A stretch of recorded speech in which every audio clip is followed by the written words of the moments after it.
Introduction to GIS. GIS stands for Geographic Information System. It is a system used to capture, store, analyze, model, manage, display, and represent spatial information. For example, GPS is an instrument which is used to collect the primary data for GIS work. The collected data can be saved in hard disk of computer. The saved data can be used for analyze or to model. The information can be managed by the user by manipulating it. Further, the result can be displayed and presented to the concerned group. When we discuss about GIS, it is necessary to remember two important persons. The first one is Dr. John Snow, who was an English physician. He was born in 1813 and demised in 1858. It was believed that cholera was spread by bad air or bad smell from decomposing organic matter in the 19th century. But John Snow was evidence that cholera was spread through contaminated water. During the 1854 Broad Street cholera outbreak, he spatially correlated contaminated drinking water pipes and number of deaths to prove his theory. His work of spatial analysis is considered as pioneer of today's geographic information system. To know more about Dr. John Snow and his work, please go through free web course provided by Harvard University by entering the given link in the browser. The second important person in the field of GIS is Roger Tomlinson, who is also considered as father of GIS. He was born in 1933 and demised in 2014. He was an English geographer and the primary inventor of modern computerized geographic information system. He developed first GIS for Canada land inventory in early 1960s. His GIS approach reduced the task from several years to several weeks and 18 million Canadian dollars to 2 million Canadian dollars for land use planning activities of Canada land inventory. Followed by him, there are several GIS software were developed by different people in different time periods, which also continue today. Now we will discuss about components of GIS. The components of GIS can be classified into 6 groups such as hardware, software, data, skilled people, method or procedure, and network. We will discuss each one of these in detail. Hardware is the instrument in which GIS works. It can be a desktop computer or laptop computer or tablet or palm top or mobile phone or group of computer that is connected with network. It is necessary to decide which hardware is suitable for specific GIS work such as RAM, hard disk, storage, graphic card, and so on. Choosing correct hardware helps the user to perform the task without any difficulty. The next component is software. GIS software can be classified into different groups. The first two are freeware or open source software and commercial software.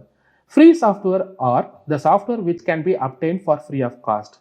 The open source software is also available for free of cost, but the advantage of open source is that the source code also available with that.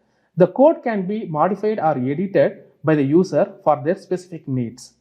The example of free softwares are QGIS, which we are going to learn in this course, and OpenJump, Orbis GIS, and Saga. The notable commercial softwares are ArcGIS, which is one of the leading enterprises in the field of GIS, GeoMedia, MapInfo, and Global Mapper.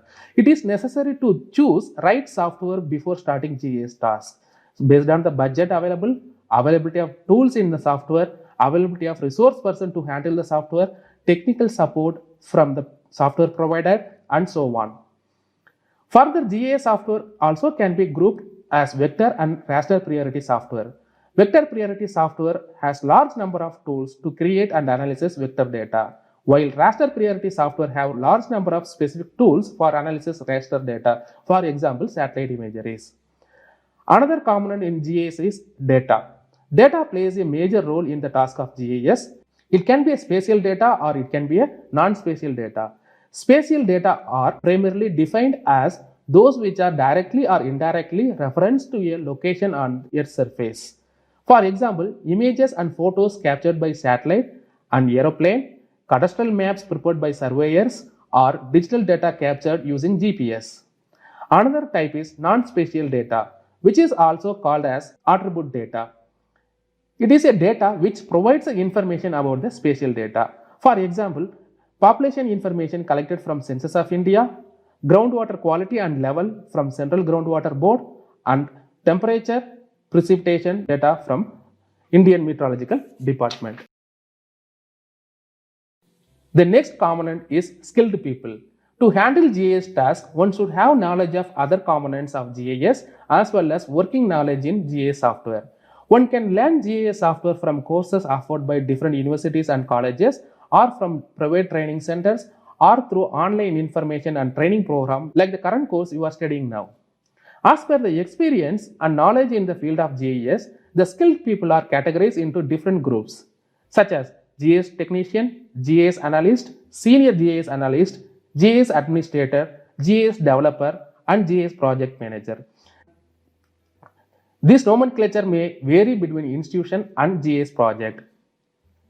Another component is method or procedure.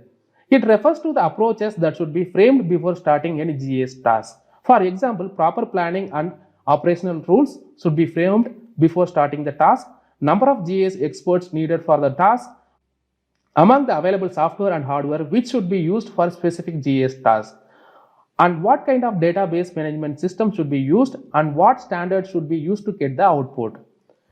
The final component is network. It is not necessary for standalone computer-based GIS work, but it is necessary for GIS tasks which is collaborated with several organizations located at different places. Network allows GIS user to connect through online in real time, and data can be shared to increase the productivity, so on. As we have already discussed, there are 6 components in GIS such as hardware, software, data, skilled people, method or procedure, and network.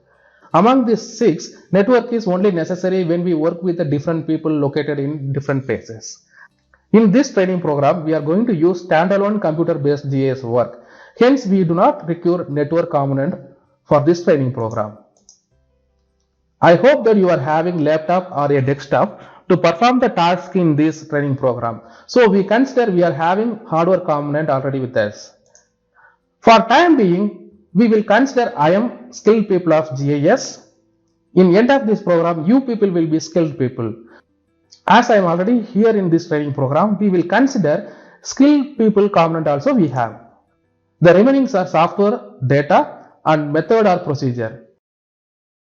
In this video, we will see how to get GIS software. As you are aware, in this training program, we are going to use QGIS as a software to learn GIS. Now I will move on to web browser to download QGIS software. I am using Google Chrome to download the software. If you are familiar with any other browser, you can use it. Just I type QGIS in the browser followed by the enter on the keyboard. So the first link is a welcome to QGIS project. So before we enter into QGIS project, and we will see what is QGIS. The information which is provided in Wikipedia may help us to know what is QGIS. So I go to the Wikipedia page. Here you can see QGIS, which was known as Quantum GIS until 2013. It is a free and open source cross-platform desktop geographic information system application that supports viewing, editing, and analysis of geographic data. It was developed by QGIS development team. The initial release of this software was launched in 2002 in the month of July, and stable release, which is a current release, is 3.12 version, which was released in February 21st of 2020. The repository of this software can be obtained from this website, and this software is written using C++, Python, and Qt computer language. It is a cross-platform software which can work in Windows, Linux, Mac OS, or else Android version of your mobile.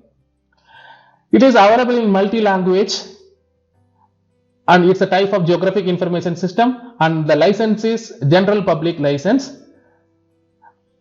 And to get the software, we have to go to the official link. By clicking on this official link, I am going to the QGIS website. In the website, you can see there is a download now icon as well as support QGIS icon. If you feel that you want to support financially this QGIS team, you can click on this button and you can support them. If you want to download the software, we have to click on this download now button. In this download now, you can see there are different versions are available. In this download web page, you can see the softwares are available for Windows, Mac OS, Linux, BST, apps for mobile and tablet. As I am using Windows, so I am going to download the software under the Windows tab. So here they have given two type of bits. One is 32-bit, another one is 64-bit. So make sure that what OS you are using and what bit you are using before you download the softwares. As I am using Windows with 64-bit, I am going to download this software. When I click on it, it opens a new page followed by downloading the software in left hand side down of my window. It is having 413 MB. For me it shows 4 to 5 minutes. Depending upon your internet speed, it may vary. As I have downloaded this software already on my desktop, I do not want to wait for this 4 to 5 minutes, so I cancel it. I go to my desktop where I have already downloaded it. It is there. I right click on the software and I click on open. The setup gets open and I click on next. I agree the license agreement, so I click on I agree. Then the software is going to save in C drive in the folder of program files in the name of QGIS 3.12. If you want to store in different places, you can click on browse and you can save it anywhere, but it is advisable to save in the default folder. Click on next. Here you can see there are three informations are available which is unchecked. One is North California dataset, South Dakota, another one is Alaska dataset. So these are all the free datasets you can download at the time of installing. For our training program, it is not necessary. In the future, if you feel you need this dataset for your work, you can click on it and you can install it. I am leaving it blank because we are not going to use these datasets. Then I click install. And system is installing the software, which may take some time based on your system configuration. Now the software is installed in the computer, as well as you can see a new folder is created on the desktop. To finish the installation, I click on finish and I go and open this newly created folder. There I can see the shortcuts of the software is available. By double click on this QGIS desktop 3.12.3, I can open the software, or I right click on this icon, then I say open. The software is getting loading. It may take few minutes based on the configuration of your system. Now you are seeing graphical user interface of QGIS software. We will discuss about tools and panels in the software in the next video. To close the software, I click on the close button on right hand side top to close it. The large white space in the middle of the software is called canvas, where we will create, edit, visualize data.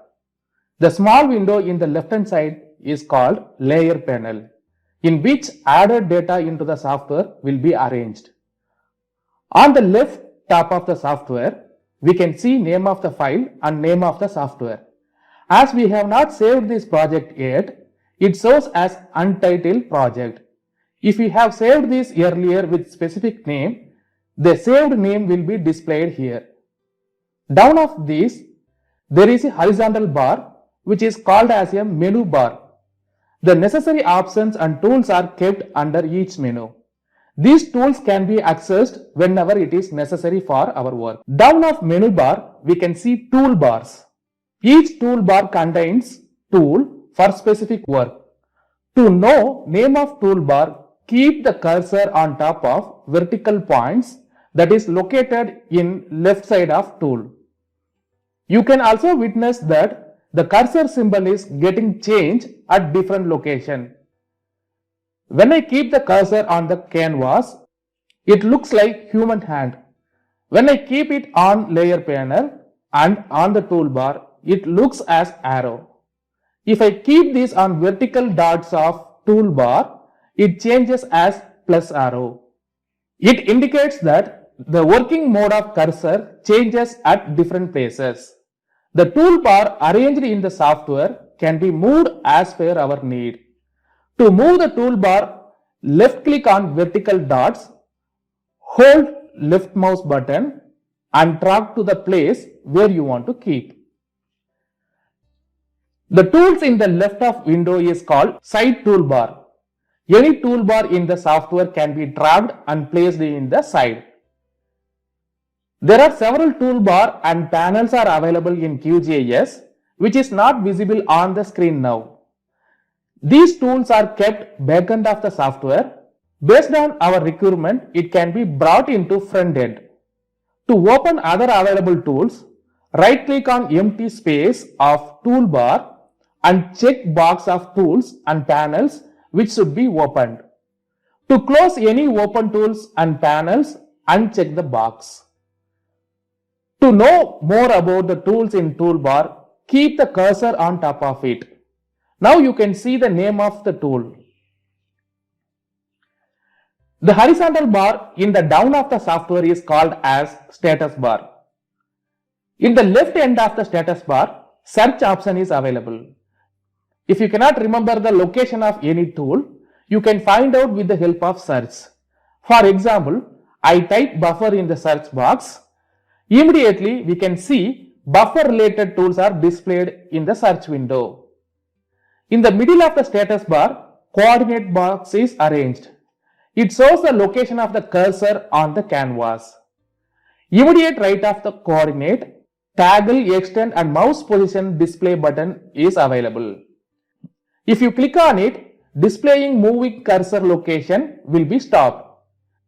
Click on again to start cursor location. Then there is a scale which shows the scale of data or map on the canvas.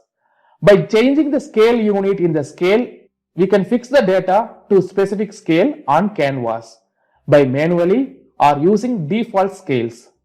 There is magnifier which can be used to zoom or zoom out the data or map on the canvas. Rotation is used to rotate the data or map on the canvas. Render is used to render the data on canvas. Then there is current CRS information. CRS stands for Coordinate Reference System. Here we see the CRS assigned for this current project. Finally, there is a message button. By clicking on this, we can see all log information of our activity. Being familiar with interface of GIS software will reduce working time and increase the productivity. Thus, it is strongly advised to practice all the tools and options in the software to work effectively in QGIS.